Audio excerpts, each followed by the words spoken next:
कौन कौन सा सेंसर लगा हुआ इंजन के ऊपर? कौन कौन सा सेंसर? Cam sensor. आप रहने दें, आपसे पूछेंगे क्या, आप कल भी बैठे। हाँ जी, कौन कौन सा सेंसर? सेंसर लगा हुआ है जो ये मैप और एक सेंसर लगा हुआ है, उसके बाद वाटर टेम्परेचर सेंसर है, टेम्परेचर सेंसर है और प्रेशर सेंसर। और प्रेशर यूनिट है और मीटिंग यूनिट है और आगे सारी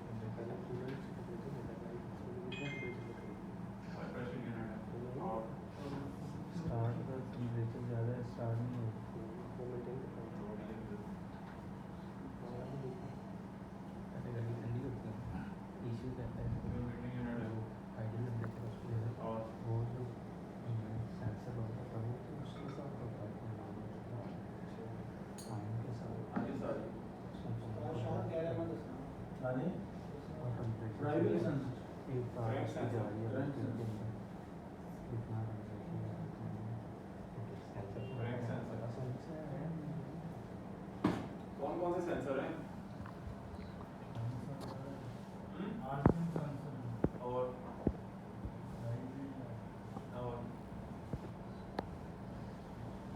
common rail sensor.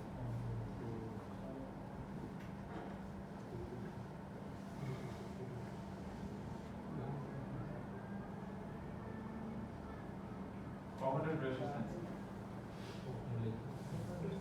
Map sensor, cam sensor, temperature sensor, oil pressure unit जो मीटिंग यूनिट भी सेंसरों में लेती है अभी, क्रैंक सेंसर और common rail pressure sensor.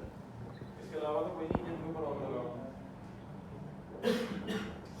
Pump के साथ लगता है यानी कि पंप के साथ फ्यूल पंप फ्यूल पंप का क्या लगा होता है?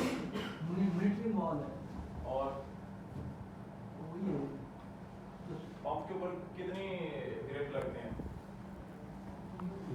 आपने पहले पंप खोला है? पंप के ऊपर कितने ग्रिप लगे होते हैं?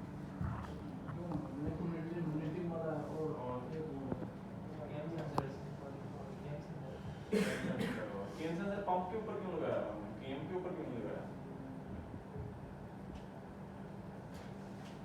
केम सेंसर पंप पे लगाया हुआ ना, केम पे नहीं लगाया हुआ। पंप इसका लेफ्ट साइड पे है, केम इसकी राइट साइड पे है, ऐसे ही कि नहीं ऐसे? और सिटी में सही लगा हुआ ना, सिटी में केम के ऊपर ही है। ये इंजन है, जब हम फोटो उठाते हैं ना, यहाँ पे पंप लगा हुआ है, इसका सेंसर ये लगा हुआ है पंप के ऊपर केम का, जबकि केम जो है वो इस तरफ है, केम इधर है, पंप इधर है, और पंप के ऊपर केम का सेंसर लगाया हुआ है। पंप खोला था हमने तो उसके बाद फिटिंग के बाद ना उसमें लाइट शो की थी मीटर में, वो फिर लाइट की टाइमिंग के लिए था डालना, टाइमिंग से रिलेटेड। इसको हमने टाइमिंग गियर के जरिए बुलाया हुआ है, केम की टाइमिंग क्रैंक के साथ और क्रैंक की टाइमिंग जब उसको मैच किया तो वो लाइट बंद हो गई था। पंप के साथ।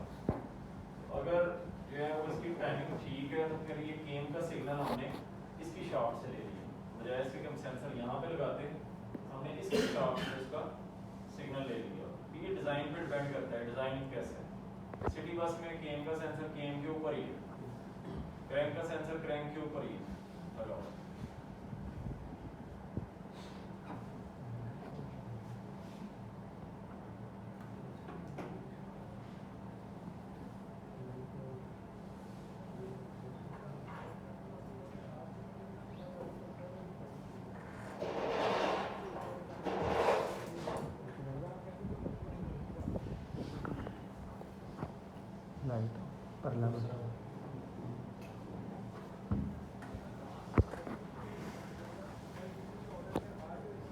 ये वो सिस्टम है जो मैंने आपको पहले बना के बताया है।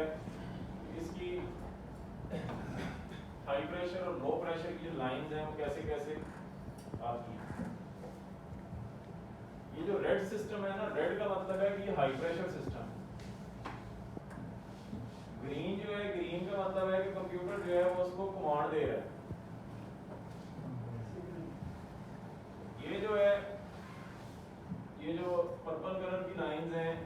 मतलब है कि ये इसके अंदर इनपुट आ रही है, मुख्तलिफ सेंसरों का डेटा इसमें आ रहा है।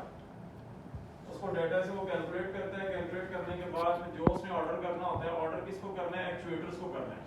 एक्चुएटर कितने एक्चुएटर लगे हुए हैं, 2 एक्चुएटर हैं, एक इंजेक्टर और दूसरा फ्यूल मीटरिंग यूनिट, ये 2 एक्चुएटर हैं।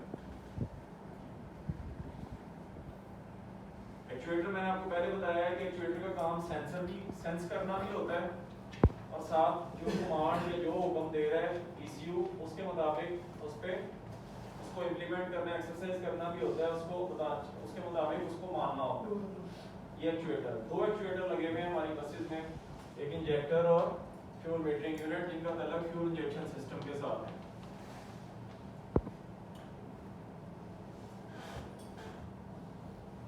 ये पंप है CP2.2। ये पंप हमारी जो इंटरसिटी बसेस हैं ये उनमें लगा हुआ है, CP2.2 पंप है।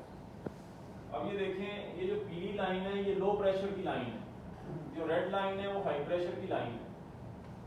इसमें वो सारे वाटर सेपरेटर बहुत सारे नहीं इसमें बताया, सिर्फ एक सिंपल बता के उसने समझाया है ना, उसने कूलिंग प्लेट बताई है, इसलिए मैंने आपको डिटेल में सिस्टम बना के बताया है कि हमारी बस में कैसे सिस्टम, कैसे फ्यूल जो है वो टैंक से आता है और इंजेक्टर तक जाता है।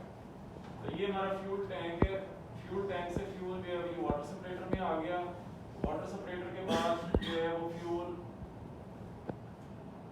ये पंप की इनलेट पे दे दिया हमने। जब पंप की इनलेट पे दिया तो पंप ने यहाँ से फ्यूल को आगे दिया फ्यूल फिल्टर में, जब फ्यूल फिल्टर में दिया, फ्यूल फिल्टर से आउट हो गए वो पंप की हाई प्रेशर पंप की इन पे आ गया, हाई प्रेशर पंप की इनलेट पे आया, तो जो फ्यूल मीटरिंग यूनिट लगा हुआ है जिस इनलेट को कंट्रोल कर रहे हैं कितना फ्यूल आगे हाई प्रेशर पंप के चैम्बरों में जाए, हाई प्रेशर पंप के चैम्बरों में जाए। ये इलेक्ट्रोमैकेनिकल पंप है, इसको कहते हैं इलेक्ट्रोमैकेनिकल पंप। ये रोटरी होगा सर, ये रोटरी करवाएगा। जो फ्रंट ये एक शाफ्ट के ऊपर 2 पंप लगे हैं, जिस तरह मैंने आपको पहले बताया। ये एक शाफ्ट है, इसकी एक पंप बाहर लगा हुआ है, उसको कहते हैं फीड पंप है। इसका काम है फ्यूल टैंक से फ्यूल निकाल के हाई प्रेशर को दे देना। जो हाई प्रेशर पंप है उसमें 2 प्लंजर लगे हुए हैं, हाँ वो प्लंजरी पंप है, प्लंजर भी है और ये रोटरी भी है, लेकिन दोनों कैटेगरी हैं, दोनों कैटेगरी एक पंप के अंदर ही है, लेकिन वो दोनों एक ही शाफ्ट के ऊपर दोनों अलग अलग लगे, अलग काम कर, हाँ अलग अलग, उनका आपस में कोई कनेक्शन मैचिंग कोई नहीं है, आपस में कोई कनेक्शन नहीं है, कट ऑफ बैक, हाँ लेकिन वो एक ही शाफ्ट के ऊपर है। ये आगे आएगी डायरेक्ट कैसे हो। यहाँ से ये फ्यूल आ गया इलेक्ट्रोमैकेनिकल। मैं आपको इसलिए कह रहा था कि इस पंप को इलेक्ट्रॉनिक पंप भी कहते हैं, इलेक्ट्रोमैकेनिकल पंप है बेसिकली, ये मैकेनिकली ऑपरेट हो रहा है, लेकिन जो फ्यूल को आप कंट्रोल कर रहे हैं वो इलेक्ट्रॉनिक तरीके से आप उसको कंट्रोल कर रहे हो। फिर यहाँ से फ्यूल जो है वो हाई प्रेशर सिस्टम में चला जाता है, इसकी कॉमन रेल में चला जाता है, और कॉमन रेल से बाद इंजेक्टर में आ जाता है। ये जो लो प्रेशर जो होता है इसका प्रेशर जो है तकरीबन 9 बार से कम होता है। जब ये लो प्रेशर पंप प्रेशराइज करता है तो ये 9 बार तक प्रेशर सप्लाई करता है, जो फीड पंप है 9 बार तक। और हर एक जो फिल्टर है, हर एक फिल्टर से जैसे ही वो डीजल गुजरेगा तो प्रेशर जो है 0.8 बार जो है वो प्रेशर ड्रॉप आ जाता है। ये आप एक बार ही कह लें, इसको 0.8 बार है, एक बार कह लें, एक बार प्रेशर डाउन हो जाएगा। अगर यहाँ से 9 बार प्रेशर आ रहा है वो 9 बार प्रेशर जब इस फिल्टर से गुजर के जाएगा तो वो 8 बार हो जाएगा, यहाँ एक बार में डाउन कर। फिर वक्त के साथ साथ फिल्टर जब चोक होना शुरू हो जाता है तो ये प्रेशर आहिस्ता आहिस्ता और ड्रॉप होना शुरू हो जाता है, ये प्रेशर और ड्रॉप होगा। फिर जब फिल्टर एंड पे आ गया, अपनी लाइफ पूरी कर गया, 12,000 चल गया, तो हो सकता है ये प्रेशर 6 बार पे आ जाए, 5 पे आ जाए। जब फिल्टर आप डबल चलाते हैं तब ये प्रेशर इतना डाउन हो जाता है कि वो सिस्टम को चेक इंजन की लाइट ऑफ करनी पड़ जाती है, क्योंकि ये सप्लाई ही नहीं आगे दे रहा होता। वो 9 बार प्रेशर को मेरा ख्याल 2 बार पे ले जाता है, तो लाइट ऑन कर देता है सिस्टम, क्योंकि उसको सप्लाई नहीं मिल रही होती। हायर लो में जब वो फर्क आएगा ना 200 बार डिफरेंस आता है तो अब चेक डाउन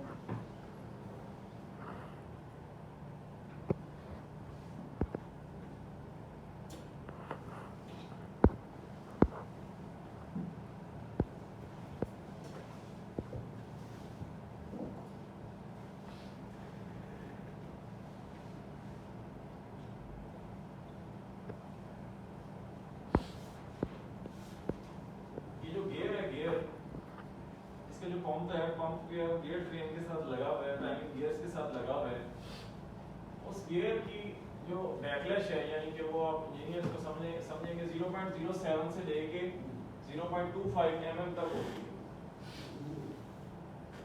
पंप के आगे टाइमिंग गियर लगा हुआ है, टाइमिंग गियर जो है बाकी टाइमिंग गियर के साथ एंगेज है।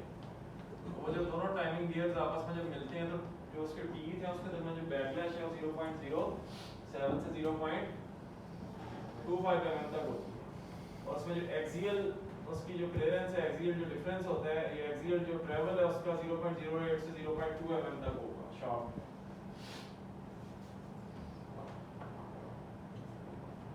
ये CP 2.2 पंप है।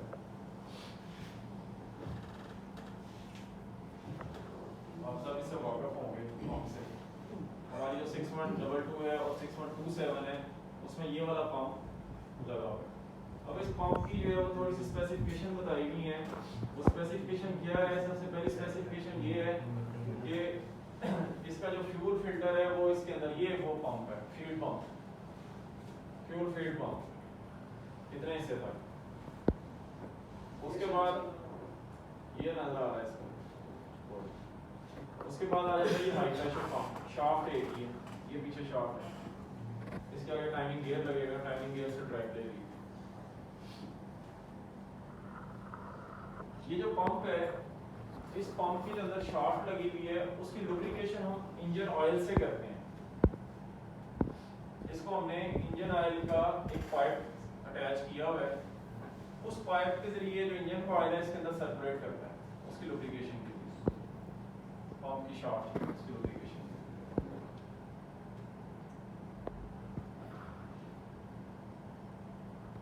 इसकी जो सप्लाई है, ये कितना डीजल दे रहा होता है एक चक्कर में, वो तकरीबन इतना 4.5 सेंटीमीटर क्यूब एक चक्कर में। पंप का जो मैक्सिमम प्रेशर है वो 1600 बार है।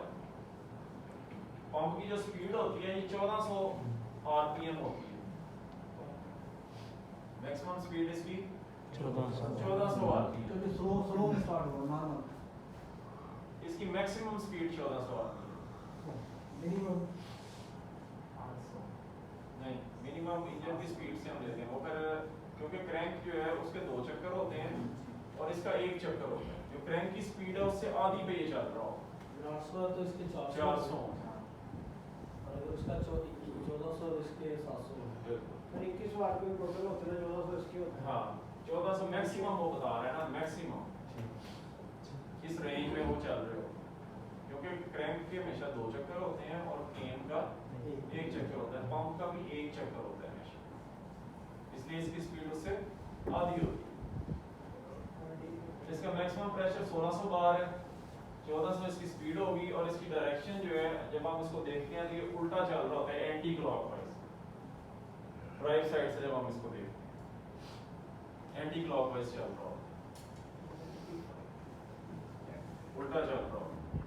क्रैंक सीधी चल रही है, ये उल्टा चल रहा है।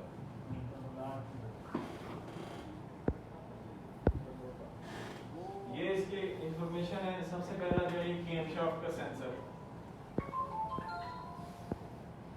सबसे पहला कैमशाफ्ट सेंसर। उसके बाद हमारे पास आ जाता है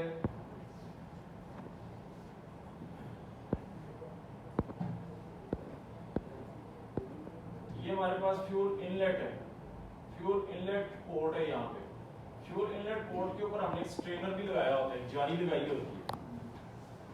जाली का काम ये है कि अगर सारे फिल्टरों से होके डीजल फिर भी साफ नहीं हुआ तो यहाँ पे आके कोई मेजर अगर कोई पार्टिकल है तो वो यहाँ आके रुक जाए, पंप के अंदर ना जाए। ये जाली लगाई गई, इनलेट पोर्ट है उसको। ये पंप की आउटलेट पोर्ट है, रिटर्न पोर्ट। यहाँ से जो पंप का एक्स्ट्रा फ्यूल होता है वो यहाँ से आउट हो रहा होता है। उसके बाद यहाँ पे आ रहा होता है ये ओवरफ्लो वेल्व है। पंप की पिछली तरफ एक ये वॉल लगा होता है, ओवरफ्लो वेल्व, इसको चेक वॉल भी कहते हैं। बात का इस तरह होता है कि पंप प्रेशर बनाना छोड़ जाता है, और प्रेशर बनाना इसलिए छोड़ जाता है कि ये वेल्व फ्री हो जाता है, ओवरफ्लो वेल्व। जबकि ओवरफ्लो वेल्व फ्री हो जाएगा तो पंप प्रेशर बनाना छोड़ देगा, सारा डीजल रिटर्न में जाना शुरू हो जाएगा, सारा डीजल रिटर्न में जाना शुरू हो जाएगा।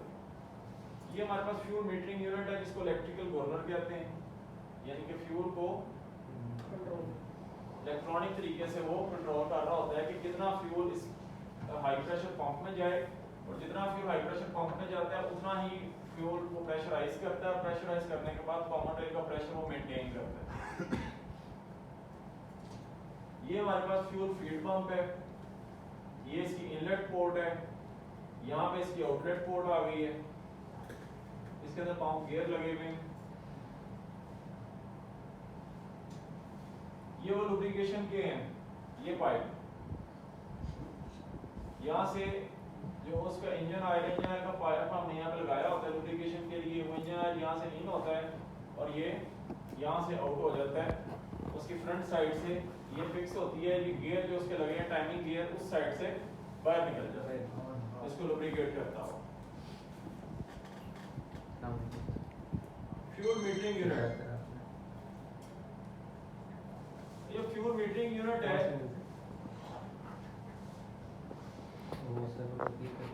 मैकेनिकल फ्यूल इंजेक्शन सिस्टम में एक फ्यूल गवर्नर लगा होता है।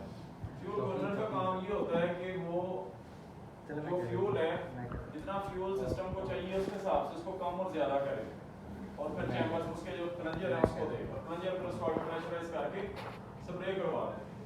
तो इलेक्ट्रॉनिक सिस्टम में ये इलेक्ट्रिक गवर्नर, इसको इलेक्ट्रिकल गवर्नर कहते हैं, ये कंप्यूटर इसको कंट्रोल कर रहा होता है। अब पंप जो है, पंप तो इंजन की स्पीड से चलता रहना है मुसलसल, जो इंजन की स्पीड है उसके हिसाब से पंप ने रोटेट करते रहना नहीं का। उसके बाद जैसे जैसे वो रोटेट होता जाता है, उसको जितना उसके चैम्बरों में आप डीजल दोगे वो उतना उसको प्रेशराइज कर देगा। कम डीजल दोगे कम प्रेशराइज करेगा, ज्यादा डीजल दोगे ज्यादा प्रेशराइज करेगा। इसलिए हमने ये इलेक्ट्रिक गवर्नर लगाया हुआ है, इलेक्ट्रिकल गवर्नर। इसको कंप्यूटर कंट्रोल करता है। कंप्यूटर क्या करता है, कंप्यूटर कॉमन रेल के ऊपर भी एक सेंसर लगा दिया। अब जब गाड़ी की स्पीड बढ़ेगी तो वो कंप्यूटर इंजेक्टरों को हुक्म देगा कि ज्यादा काम करो, ज्यादा डीजल दो। जब इंजेक्टर ज्यादा डीजल देंगे तो कॉमन रेल का प्रेशर ड्रॉप होगा, सारा कॉमन रेल से उसको आ रहा है डीजल इंजेक्टर्स को। जब कॉमन रेल का प्रेशर ड्रॉप होगा तो कॉमन रेल सेंसर से सिग्नल जाएगा कंप्यूटर को कि कॉमन रेल का प्रेशर ड्रॉप हो रहा है। जैसे इसको सिग्नल जाएगा वो इस मीटरिंग यूनिट को आगे फिर मजीद सिग्नल देगा कि अब तुम ज्यादा डीजल चैम्बरों को दो ताकि वो वहां पे जो प्रेशर कम हो रहा है उसको पूरा करेगा। ये फिर मीटरिंग यूनिट जो है ज्यादा काम करता है, ज्यादा काम करके ज्यादा डीजल सप्लाई करता है चैम्बर्स को। जब ज्यादा डीजल चैम्बर में चला जाता है तो फिर उसको वो प्रेशराइज होना शुरू हो जाता है। जो प्रेशराइज होता है तो वो कॉमन रेल का जो प्रेशर कम हो रहा होता है उसको वो पूरा कर देता है। इस तरीके से ये काम करता है। ये इसकी कुछ दी हुई हैं, बाकी इसमें पीजो वेफर्स होती हैं, पीजो वेफर्स होती हैं इंजेक्टर्स में भी और इसमें भी। पीजो वेफर्स जो होती हैं वो ज्यादा रिस्पॉन्सिव है एज कंपेयर टू हमारी कॉइल। वो जो है वो अपना इलेक्ट्रिसिटी के इफेक्ट पे कॉन्ट्रैक्ट होती है और एक्सपैंड होती है, ये उस बेस पे काम करता है इंजेक्टर भी और ये हमारा fuel metering unit. Piezo electric wafers है। पल्स विड्थ मॉड्यूलेशन आ गई इसकी, ये कितने को मॉड्यूलेशन भी हर्ट्ज पे काम करता है। आप इसको जब चेक करना अगर चाहते हैं तो आप इसकी रेजिस्टेंस चेक करेंगे। कॉइल की रेजिस्टेंस कितनी होती है, 2.6 से 3.15 ओम तक। अगर ये रेजिस्टेंस इतनी नहीं आ रही इसका मतलब है कि ये खराब हो गया, सही काम नहीं कर रहा। और इसकी जो मैक्सिमम इलेक्ट्रॉनिक्स करंट कितनी है वो 1.8 एम्पियर्स तक की मैक्सिमम करंट लेता है। अगर इस यूनिट का ग्रिप आप उतार दें तो ये फुल ओपन हो जाता है। फुल ओपन से मुराद ये है कि आप इसका ग्रिप उतारेंगे तो इसका सर्किट कंप्यूटर से डिस्कनेक्ट हो जाएगा और ये फुल डीजल दे देगा उसको हाई प्रेशर पंप को, और वो फुल कैपेसिटी पे काम करेगा अगर आप इसका ग्रिप उतार देते हैं। तो इससे इंजेक्टर पे असर पड़ेगा? बिल्कुल पड़ेगा। इंजेक्टर पे असर इस तरह नहीं पड़ेगा, सिस्टम पे असर पड़ेगा। मैंने बताया कॉमन रेल के ऊपर जो है वो एक अभी कॉमन रेल आएगी, उसमें आपको बताता हूँ। जब पंप फुल कैपेसिटी पे काम करेगा तो फिर पंप फुल प्रेशर बनाएगा। जब फुल प्रेशर बनाएगा तो वो प्रेशर जो है वो कॉमन रेल की कैपेसिटी और प्रेशर बर्दाश्त करने। कॉमन रेल एक सर्टेन कैपेसिटी से ज्यादा प्रेशर बर्दाश्त नहीं कर सकता। तो जब उस कैपेसिटी से ज़्यादा उसको डीजल जाएगा तो उसमें एक प्रेशर रिलीफ वेल्व दिया हुआ है जिसको रिटर्न वेल्व कहते हैं। वो रिटर्न वेल्व ओपन हो जाता है और कॉमन रेल से रिटर्न आनी स्टार्ट हो जाती है। वो एक सेफ्टी वेल्व है उसका। अदरवाइज वो काम नहीं करता। अदरवाइज अगर वहाँ से फिर भी नॉर्मल कंडीशन में उसमें रिटर्न आ रही है तो इसका मतलब है कॉमन रेल खराब है। कॉमन रेल खराब है।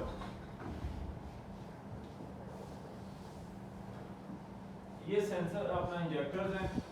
ये मुख्तलिफ तरह के इंजेक्टर आते हैं। हमारी जो बस सिटी बस में ये वाला इंजेक्टर है और हमारी जो 6122 है उसमें भी ये वाला इंजेक्टर है। जो हमारी अपना सिटी बस जो 6118 12 मीटर की बस है उसमें ये वाला इंजेक्टर है। जो हमारी अब 6127 बस आ रही है उसमें भी ये वाला इंजेक्टर आ रहा है। ये वाला जो इंजेक्टर है ये स्मॉल इंजन के लिए होता है।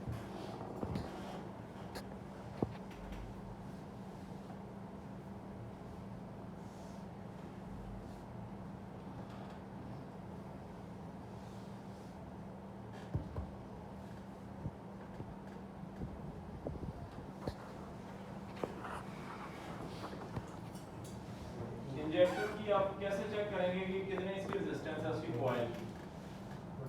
230 मिली ओम तक उसकी रेजिस्टेंस होती है अगर आप इंजेक्टर चेक करना चाहते हैं। कॉइल की इंडक्टेंस क्या है, जो उसकी इंटरनल जो करंट उसके अंदर जो इंड्यूस हो रहा है इंडक्टेंस कितनी है 150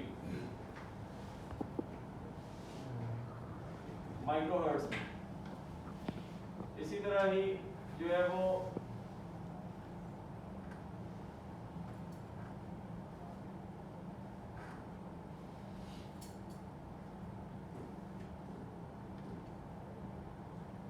डबल उसने रिपीट कर दी है। हम इसको ये वाला 150 वाला ही लेंगे। इसकी जो वोल्टेज है आप मल्टीमीटर से इसकी वोल्टेज नहीं चेक कर सकते। ये 48 वोल्ट पर काम कर रहा होता है, लेकिन वो वोल्टेज जो है मल्टीमीटर को आपको हर्ट्ज पे करना पड़ेगा। फ्रीक्वेंसी बेस्ड वोल्टेज इसमें आ रहे होते हैं हर्ट्ज पे। जब उसको हर्ट्ज पे एडजस्ट करते हैं तो उस टाइम पे ये आपको बताता है कि इस वक्त कितने वोल्टेज इस पे आ रहे हैं। इसका बूस्टर करंट कितना है, जैसे आप इसको एक्सेलरेट करते हैं 24 से 26 एम्पीयर तक ये करंट जो है वो ले रहा होता है। होल्डिंग करंट इसका कितना है, यानी कि वो कॉइल कितनी देर अपने अंदर उसको होल्ड करके रखती है। आइडलिंग के ऊपर वो 11 से 13 एम्पीयर तक।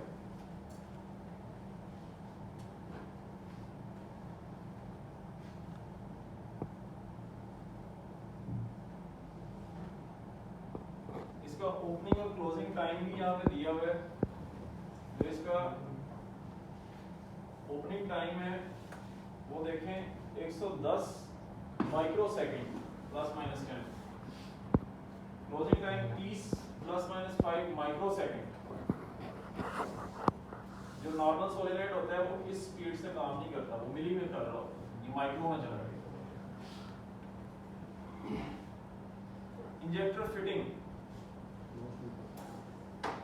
हमारी सिटी में तो खैर वो इंजेक्टर वैसे ही वो है 6127 की तरह इंजेक्टर है, उसके बाहर है 6118 में। छोटी बस में आपको शायद नोजल्स ही हैं उसमें। हाँ, तो जो हमारी अपना 6122 है उसमें ये इंजेक्टर है और ये उसके साथ हाई प्रेशर कनेक्टिंग नोजल है। और नोजल के बाद जो है ये उसका डॉक्टर होता है। डॉक्टर के बाद यहाँ पे हम उसका पाइप फिट करते हैं। तो 50% फॉल्ट हमारी फिटिंग के आती है। 50% फॉल्ट हमारी फिटिंग के आ रहे होते हैं। फिटिंग के फॉल्ट कैसे आते हैं? फॉल्ट इस तरह आते हैं, इंजेक्टर के नीचे एक वॉशर होती है। अब देखिए अगर वो वॉशर जो है वो आप थिन डाल देते हैं, पतली वॉशर डाल देते हैं, इंजेक्टर क्या करेगा, ड्रॉप हो जाएगा। जब ये ड्रॉप हो जाएगा तो ये नोजल जो है ये प्रॉपर इसमें फिट नहीं होगी। जब नोजल प्रॉपर फिट नहीं होगी तो यहाँ से लीकेज होगी। अब ये जो इंजेक्टर है ना इसको थोड़ा सा आपको इस तरह समझना पड़ेगा। इसकी यहाँ पे गैलरी बनी हुई है हेड के अंदर। एक साइड पे तो आपने हाई प्रेशर पाइप फिट कर दिया, इसी गैलरी के अंदर जो है ना हमने यहाँ पे एक सुराख होता है, उस सुराख से जो इसका रिटर्न है वो रिटर्न आ रहा होता है, उसी सुराख से रिटर्न आ रहा होता है। गैलरी एक ही है, यहाँ ऊपर रबर का रिंग लगा हुआ है, नीचे ये वॉशर आ गई, ये पूरी एक गैलरी बन गई। इस गैलरी में आपने एक साइड से तो ये नोजल इधर फिट कर दी इंजेक्टर, दूसरी साइड पे यहाँ पे सुराख होता है, वहां से रिटर्न आ रहा होता है, रिटर्न का डीजल इस गैलरी में ही सर्कुलेट कर रहा होता है। और फिर यहाँ पे सुराख इंजेक्टर में है, फिर यहाँ ही कहीं करके हेड में सुराख होता है रिटर्न वाला, उस हेड के सुराख से रिटर्न लाइन में जा रहा होता है डीजल, उस सुराख से रिटर्न लाइन में डीजल जा रहा होता है वापस। अब होता क्या है, यहाँ से इंजेक्टर की वॉशर आपने बारीक डाल दी, मोटी डाल दी, उस स्पेसिफिक जो उसकी थिकनेस थी उसकी ना डाली, इंजेक्टर ऊपर रह गया या इंजेक्टर नीचे हो गया, ये नोजल जो है ये यहाँ से उसके सामने होल पे प्रॉपर फिट नहीं होगी। जब प्रॉपर फिट नहीं होगी, ऊपर रह जाएगी नीचे रह जाएगी, तो ये यहाँ से जो हाई प्रेशर डीजल है वो लीक होगा, यहाँ से हाई प्रेशर डीजल, जब हाई प्रेशर डीजल यहाँ से लीक होगा तो वो इसी गैलरी में आएगा जिसमें रिटर्न का डीजल आ रहा है, इसी गैलरी में आएगा ना।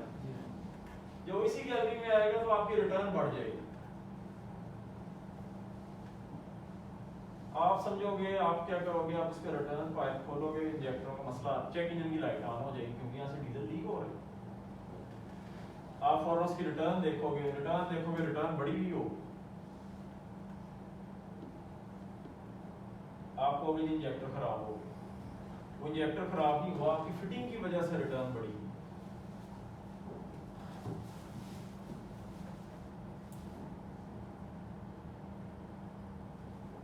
इस चीज को समझ आइए आप।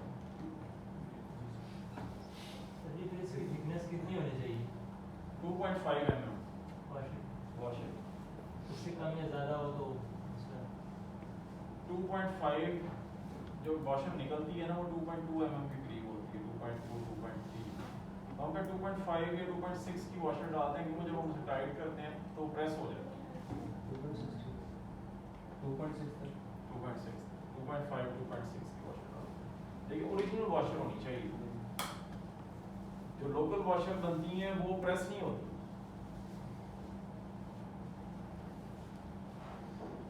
हमारे पास एक फॉल्ट आया जी, गाड़ी आई, चेक इंजन की लाइट ऑन थी, हमने वो अपना डायग्नोस्टिक टूल लगाया, चेक किया, उसमें मीटरिंग यूनिट की वैल्यू बहुत ज़्यादा बढ़ी हुई। मीटरिंग यूनिट की वैल्यू इसीलिए बढ़ गई थी कि वो डीजल लीक हो रहा था वहाँ से। हमने उसकी रिटर्न खोली, पहले मेन रिटर्न खोल के देखी तो उसमें काफ़ी ज़्यादा डीजल आ रहा था, नॉर्मल वैल्यू से ज़्यादा था, नॉर्मल क्वान्टिटी से। हमने उसकी बस सारी रिटर्न खोली, इंडिविजुअल रिटर्न सेपरेट। खोलने के बाद हमने जब देखा तो एक इंजेक्टर जो था वो बहुत ज़्यादा रिटर्न दे रहा था, पूरी ऐसे जो है वो स्ट्रीम आ रही थी वहाँ से। हमने से पूछा, हिस्ट्री पूछी, यार क्या अपने काम करा सका जी, मैंने ये इंजेक्टर डलवाया। हमने कहा भाई ठीक है, ख़राब हो गया, बाहर से मार्केट से डलवा के आया। हमने उसे कहा इंजेक्टर नया डलेगा, कहता ठीक है मैं मार्केट से इंजेक्टर लेके आता हूँ। इंजेक्टर लेने चला गया, हम उसको खोलना शुरू हो गया। जब हम खोल रहे थे उस टाइम पे हमारे मैकेनिक ने आगे बताया हमें कि जनाब वो जब मैं उसको खोल रहा था उसमें पहले पीछे से हाई प्रेशर पाइप उतारा यहाँ से नोजल के पास।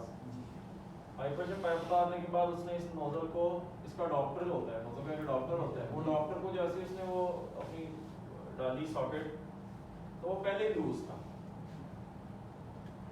डॉक्टर लूज था। उसने कहा जी कि सर वो डॉक्टर जो है ना वो लूज खुला है बहुत। मैंने कहा यार फिर हो सकता है कि वो ये लूज होने की वजह से ये प्रॉपर उसमें बैठी भी नहीं है, जैसे हाई प्रेशर आता है वो इसको पीछे कर देता है और यहाँ से डीजल लीक होना शुरू हो जाता है। मैंने उसको यार तुम इसको दोबारा टाइट करके चेक करो। उसने ये दोबारा नोजल टाइट की, टाइट करने के बाद हमने गाड़ी स्टार्ट की, गाड़ी बिल्कुल ठीक, कोई डीजल नहीं आ रहा रिटर्न से, पहले वो बिल्कुल स्पीड में आ रहा। फिर इसको टाइट करने का एक तरीकाकार होता है। तरीकाकार ये होता है, आपको पता है ना यहाँ पे एक रबर का रिंग होता है। रबर का रिंग जो है आप उसको जब इंजेक्टर को अंदर उसमें उसके वेल में रख देते हैं, उसका जो होल है उसमें रख देते हैं इंजेक्टर को, उसके बाद सबसे पहले आपने इंजेक्टर को टाइट करना होता है। टाइट करके उसको फिर लूज कर देना होता है टाइट करके लूज कर देना होता है। टाइट करके लूज करने का मकसद ये होता है कि इंजेक्टर अपनी जगह पे बैठ जाए और लूज रहे, पहला काम। दूसरा काम ये होता है कि आपने फिर ये जो इंजेक्टर नोजल है इसको टाइट करना होता है और इसको लूज कर देना होता है। इसको टाइट करना होता है और इसको लूज कर देना होता है। उसका मकसद यही है कि ये नोजल अपनी जगह पे बैठ जाए और लूज हो जाए। उसके बाद फिर आपने इंजेक्टर को टाइट करना होता है फाइनल। उसका टॉर्क है 55 newton metre, 55 newton metre torque लेने से 55 न्यूटन मीटर पे उसको टाइट किया। टाइट करने के बाद फिर आपने ये नोजल टाइट करनी होती है 55 पे, नोजल 55 पे टाइट कर दी। नोजल भी टाइट हो गई, इंजेक्टर भी टाइट हो गया। अब आपने फाइनल एक दफा इंजेक्टर को दोबारा 55 पे चेक कर लेना। ये इसका इंजेक्टर फिट करने का तरीकाकार है। सबसे पहले इंजेक्टर को टाइट करके लूज किया ताकि इंजेक्टर अपनी जगह पे आ जाए। नोजल को टाइट करके लूज किया ताकि नोजल अपनी जगह पे आ जाए। फिर इंजेक्टर को टाइट कर दिया, 55 का टॉर्क दिया और फिर नोजल को टाइट कर दिया, 55 का टॉर्क दिया और फाइनल फिर इंजेक्टर को एक दफा चेक कर लिया। लेकिन इसमें यहाँ पे एक गोली होती है, नोजल को अगर ऐसे बिठाएंगे या ऐसे बिठाएंगे, चारों तरफ से देखेंगे तो एक साइड में इसके गोली है, वो गोली उसके होल में प्रेस होगी हेड के, यानी कि ये चली गई लेंथ अंदर, यहाँ जाके मैश कर गई है। उसके बाद गोली है इधर, गोली ने प्रेस होना है अपने होल में ताकि इसका लेवल रहे, ना कि इस तरह हो या इस तरह हो या ऊपर हो। इसलिए मैं इसलिए बता रहा हूँ इसको एक दफा टाइट करके लूज करना होता है ताकि नोजल जो है अपनी जगह पे जाके बैठ जाए।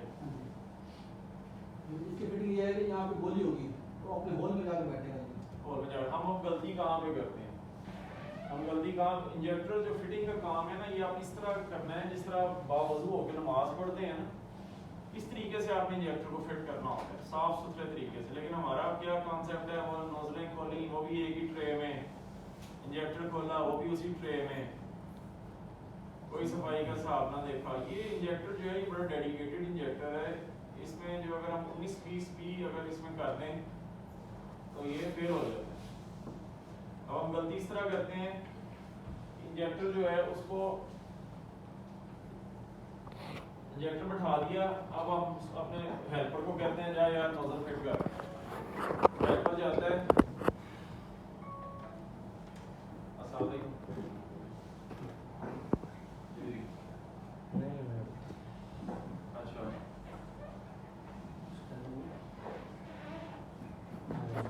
ये है क्या,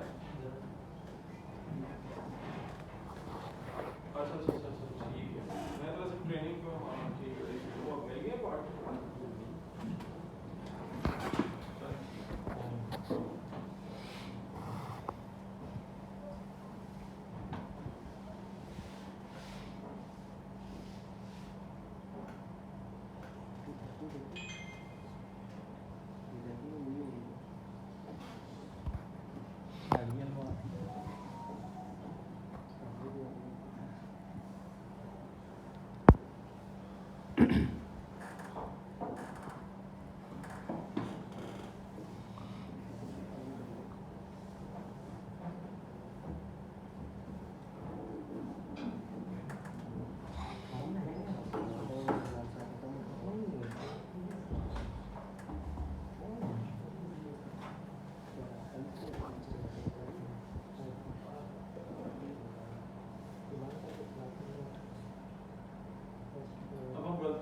कर रहे होते हैं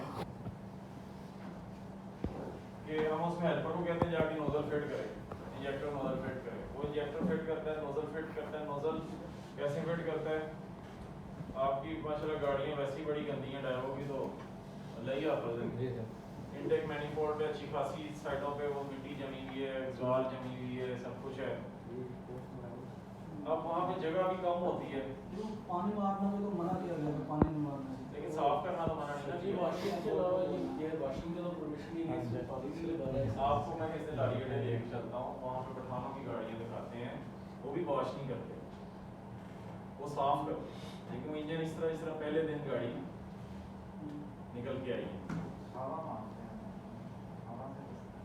हम तो वॉश करते हैं कुछ डीजल वाली टाकी से उसको साफ करते हैं, वो गीली सूखी से। इसको वॉश करना मना है, हल्के ब्रश से मना इसलिए क्योंकि इसका ECU लगा हुआ है इंजन के ऊपर।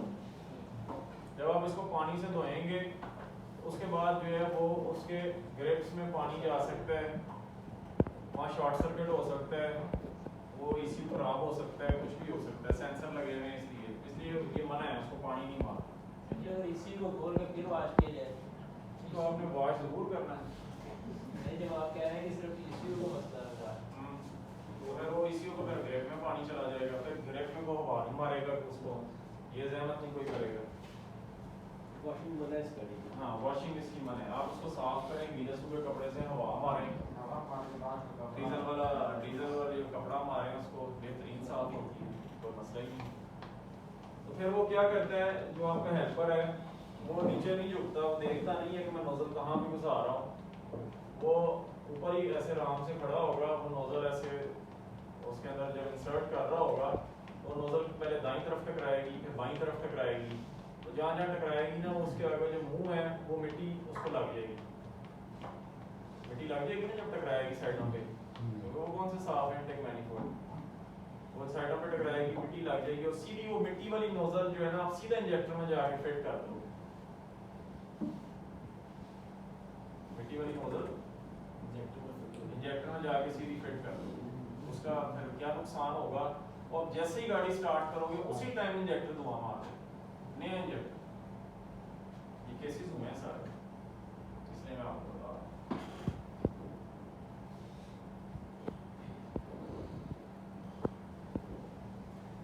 सच्ची आपने इसकी 55 किलोमीटर के बताइए टॉर्क थी, इसमें तो 12 से वो ये पुरानी हमारी फाइल है, जो लेटेस्ट अपडेट आती रहती है ना, मैं आपको वो बता रहा हूँ, 55 न्यूटन मीटर टॉर्क है।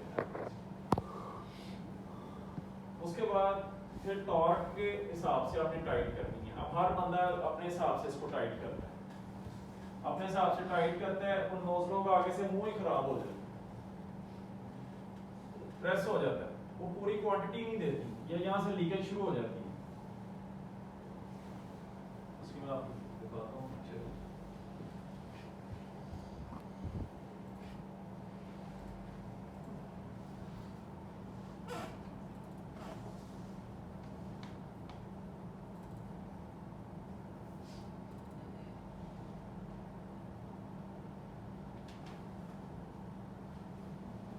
लाइट ऑफ कर ये क्या साफ बना हुआ है, हर एक का जो मुंह है वो लेदर लेदर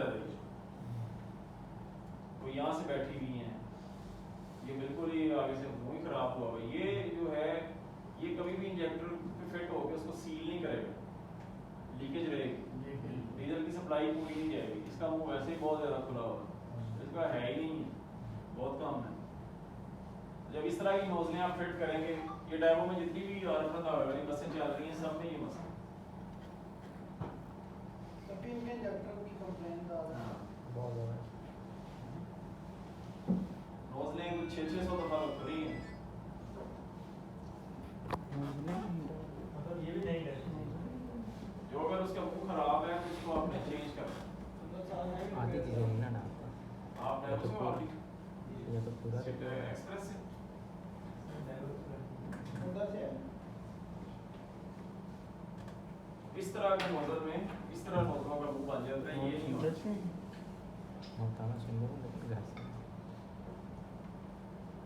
इंजेक्टर फिट करने का मैंने आपको तरीका बता दिया। अब इंजेक्टर रिटर्न चेक करने का क्या तरीका कार है, आप रिटर्न चेक करते हैं, किसी की रिटर्न ज़्यादा होती है किसी की कम होती है, उसमें जो है वो हमारे पास एक टूल होता है प्रॉपर, जिसको हम कहते हैं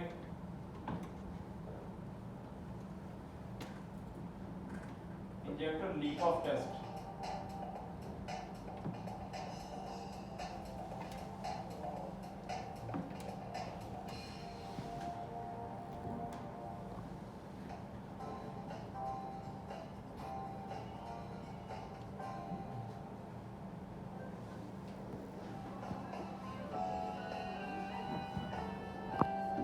सबसे पहले रिटर्न लाइन खोलते हैं हर इंजेक्टर की सेपरेट,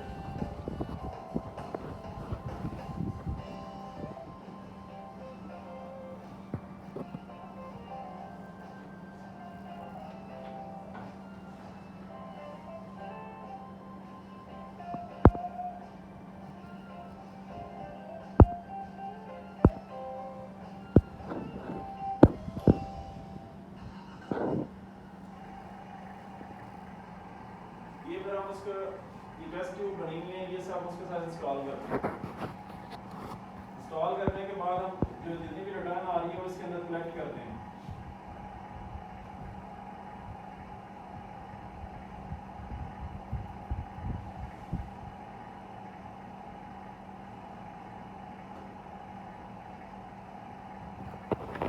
पहले साइड में आई थिंक 50 से 60 मिलीमीटर का टारगेट 20 सेकंड में इसको 20 ml भरना चाहिए। इससे फिर हम अंदाजा लगाते हैं कि कौन से इंजेक्टर की रिटर्न जो है वो, ये देखें इसकी कम है, इसकी ज्यादा है।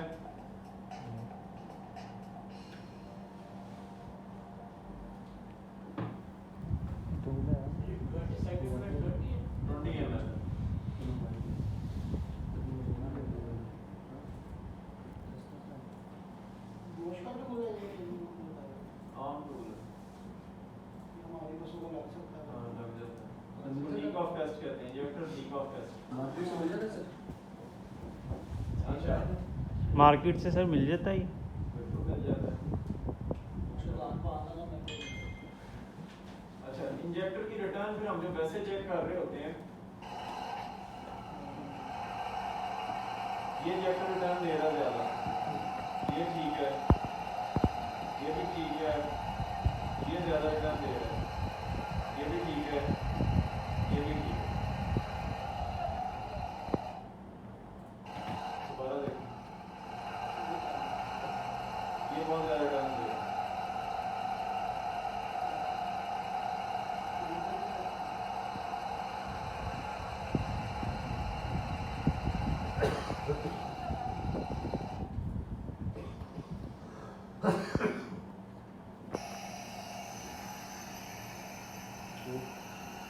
ये तो नया इंजन है।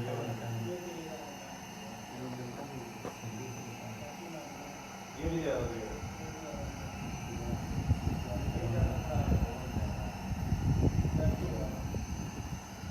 नॉर्मल भी करके बैठी हो गई थी उसका। नया इंजन। ये जो गाड़ी आपको मैं दिखा रहा हूँ, इसमें ईरानी डीजल इस्तेमाल किया हुआ है। ये गाड़ी सर नई? नहीं बस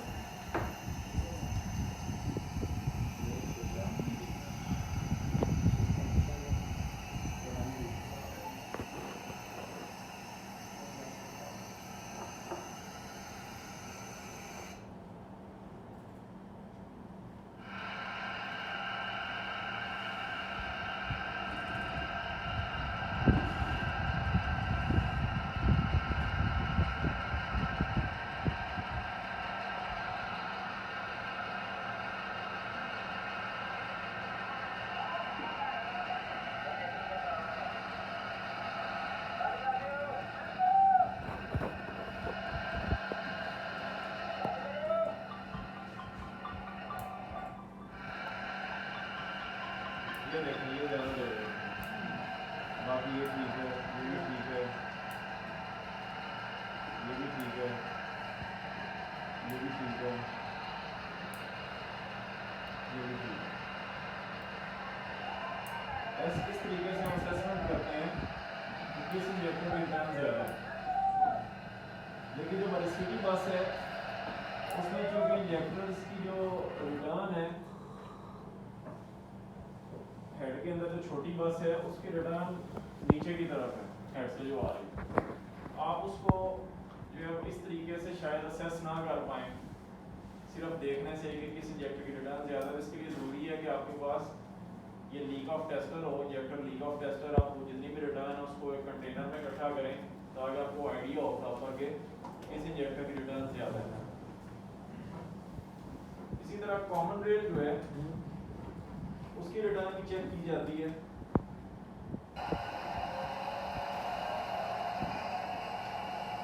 ये देखिए, ये फुल आती है जब इंजन को दिए तो ये कॉमन रेल ने रिटर्न देनी शुरू कर दी।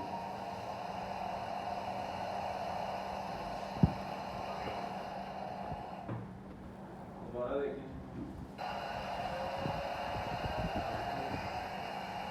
ये रिटर्न आना शुरू हो गई। इसकी मर्सी नंबर नहीं है, कितनी है? क्या जैसे हमने उसको बनाइश किया, वो नहीं चाहिए। इसकी नहीं होनी चाहिए। जैसे आप बता रहे हैं ना 20 सेकंड है 20 सेकंड इसमें नहीं होती कॉमन रेल में जिसमें रिटर्न आना शुरू हो जाए वो खराब है। वक्त से टाइम से पहले अपने लेके शुरू कर देती है। जिस कॉमन रेल में रिटर्न आना शुरू हो जाए वो खराब है कॉमन। अच्छा, अब ये जो कॉमन रेल है इसमें दो तरीके होते हैं इसको चेक करने के।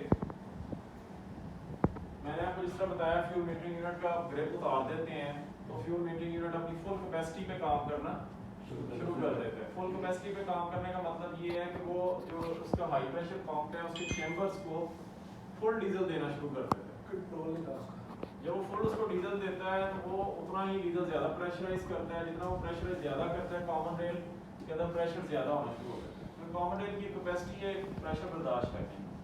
जो प्रेशर उससे ज़्यादा बढ़ जाता है तो कॉमन रेल जो है वो प्रेशर रिलीफ वाल्व उसका खोल देती है। अब ये जो कॉमन रेल का प्रेशर रिलीफ वाल्व खुलता है तो कॉमन रेल से रिटर्न आना शुरू हो जाती है उसको बचाने के लिए। तो कॉमन रेल ब्रस्ट ना कर जाए, फट ना जाए और तो पाइप में ब्रस्ट हो जाए। अब इस सूरत में कॉमन रेल तो नहीं ना आपकी खराब, आपने मीटिंग यूनिट का ग्रिप उतारा हुआ था या वो ग्रिप खराब था या वो ग्रिप सही बैठा हुआ नहीं था, वायरिंग का इशू था। उस वायरिंग के इशू की वजह से फ्यूल मीटरिंग यूनिट ने फुल डीजल दिया पंप को और पंप ने आगे उसको प्रेशराइज किया ज़्यादा, और जितना उसने ज़्यादा उसको प्रेशराइज किया उतना ज़्यादा जो है वो कॉमन रेल का प्रेशर बढ़ा। जितना प्रेशर बढ़ा उसकी लिमिट से ज़्यादा हुआ तो उसने उसको बचाने के लिए रिटर्न का पाइप रिटर्न जो है वो वॉल्व ओपन करवा दिया। तो ये जो हुआ सारा मामला हुआ, जो रिटर्न आनी शुरू हुई वो आपके फ्यूल मीटरिंग यूनिट की वजह से आनी शुरू हुई, उसके मैल फंक्शनिंग की वजह से। हम क्या करते हैं कि हम जो है सिर्फ डायरेक्ट जाके देखते हैं जी कॉमन रेल की रिटर्न आ रही है, हम उसको नहीं डालते। नहीं डाल के भी वही मसला होता है, रिटर्न करनी खत्म हो जाता है। में कहते हैं नहीं खराब है कॉमन रेल हुआ मत दो ग्रिप जो खराब होना ज्यादा, एक कॉमन रेल का कॉमन रेल सेंसर का ग्रिप और एक फ्यूल मीटरिंग यूनिट का ग्रिप। ये दोनों ग्रिप जब खराब हो, ये सही प्रॉपर लगे हुए ना हो, ये इनके लॉक टूटे हुए हों, तो उस टाइम पे जो अपना पंप है वो फुल कैपेसिटी पे काम करना शुरू कर देता है। और जब वो फुल कैपेसिटी पे काम करना शुरू करता है तो वो कॉमन रेल का प्रेशर बढ़ाता है। जब कॉमन रेल का प्रेशर एक खास लिमिट से ज़्यादा बढ़ जाता है तो वो उसका प्रेशर रिलीफ वाल्व ओपन कर देता है। लेकिन इसका हरगिज़ ये मतलब नहीं है कि कॉमन रेल खराब है, वो किसी और वजह से आया है। इस कॉमन रेल सेंसर का सच ही पंप की तो हम सेंसर से भी कनेक्शन इसका कॉमन रेल का जो सेंसर लगा होता है इसका पंप के कनेक्शन जैसे मीटिंग वाल से भी कनेक्शन होता जितना भी सेंसर है वो सारे सिग्नल जा रहे हैं कंप्यूटर से। जिस चीज़ का कंप्यूटर से ताल्लुक है उनका सब आपस में ताल्लुक है थ्रू कंप्यूटर। गांधी ये कॉमन रेल वाला सेंसर अगर खराब हो तो एक्सीडेंट ज्यादा हो सकता है। कॉमन रेल सेंसर खराब होता प्रेशर जब हम इसका मैप सेंसर काम करना छोड़ दे या कॉमन रेल का सेंसर काम करना छोड़ दे तो इन दोनों सूरतों में एक्सीलेटर ज्यादा नहीं एक्सीलेटर कम हो जाता है। नहीं सर, कल हमारे पास एक गाड़ी ने मसला किया ना तो उसका आरपीएम 1100 पे आएगा, 1100 वो आप आइडलिंग की बात कर रहे हैं, आइडलिंग पे ज्यादा आइडलिंग पे ज्यादा आइडलिंग पे हो जाता है फिर ज्यादा। वो सेंसर चेंज किया तो वो फैसल से किया है। आइडलिंग पे ज्यादा हो जाता है। एक्सीलेटर की वायरिंग जो है ना कॉमन रेल सेंसर के कितनी साथ देर हुई? डायरेक्टली इन्वॉल्व है। एक्सीलरेशन जैसे ज़्यादा होती है उसी तरह कॉमन रेल का प्रेशर कम ज़्यादा जो होता है कंप्यूटर डिमांड करता है। उसमें इस तरह होता है कि जब हम कॉमन रेल का उसको ग्रिप उतार देते हैं तो पंप को उसके एक्चुअल प्रेशर का सिग्नल जाना बंद हो जाता है। तो पंप ये अपना कंप्यूटर ये समझना शुरू कर देता है कि पंप का अपना कॉमन रेल का प्रेशर ड्रॉप हो रहा है। उस ड्रॉप होते हुए प्रेशर को कंट्रोल करने के लिए उसके आरपीएम वो बढ़ा देता है। पंप कंप्यूटर ये समझ रहा होता है कि प्रेशर ड्रॉप हो, हालांकि प्रेशर ड्रॉप नहीं हो रहा, वो उसका सेंसर से सिग्नल नहीं उसको जा रहा।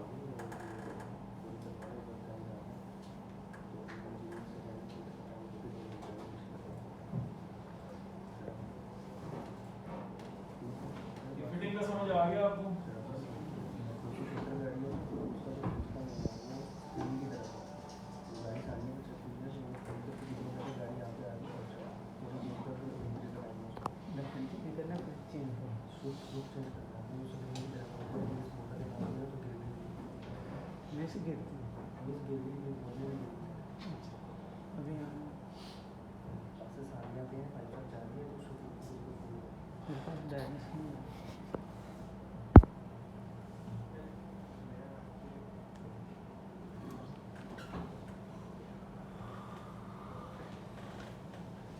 उसके बाद आ जाती है कॉमन रेल।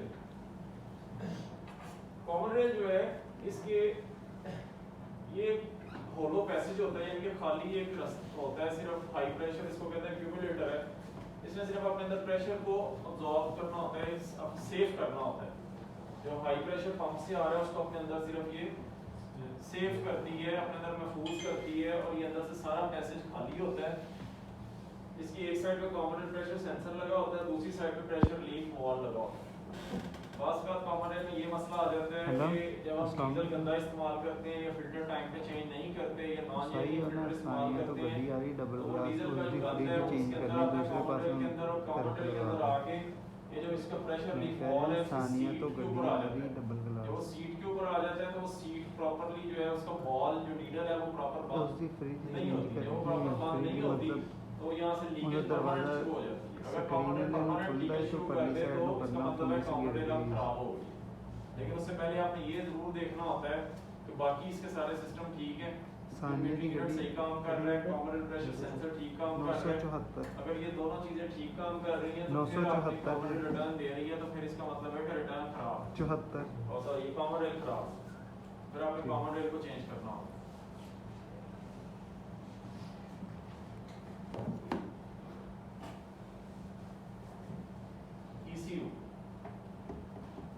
जिसका कंप्यूटर है आप उसके 3 ग्रिप होते हैं, 3 कनेक्टर होते हैं, एक ही बड़ा कनेक्टर और 2 छोटे कनेक्टर।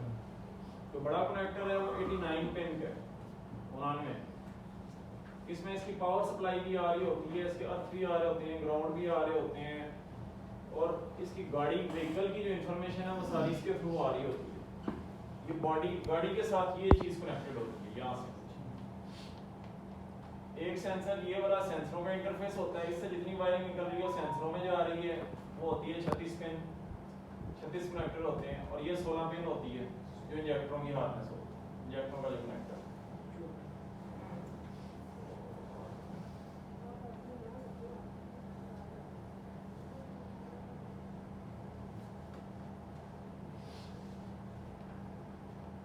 अब सेंसर्स इसमें कौन कौन से, इस तरह मैं आपको पहले भी बताया,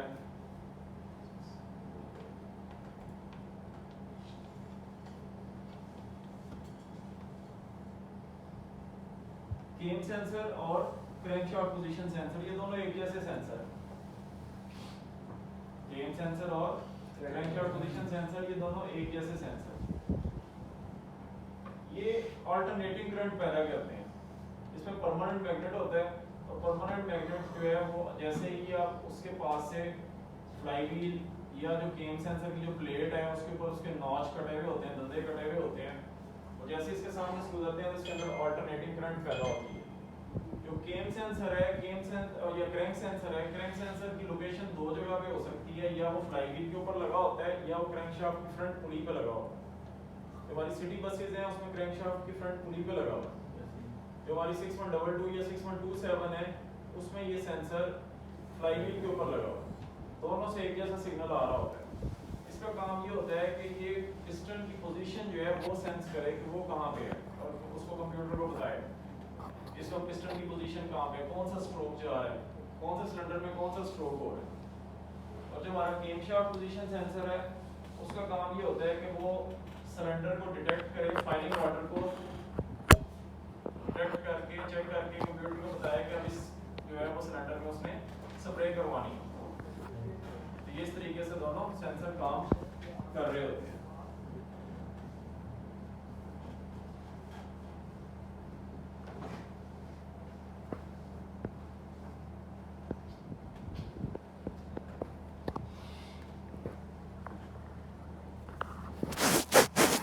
अच्छा, अगर इसकी टाइमिंग आउट हो गई है, आपने पंप खोला है, पंप खोलने के बाद आप उसको, पंप का जो काम है ना ये बड़ा इंपॉर्टेंट है।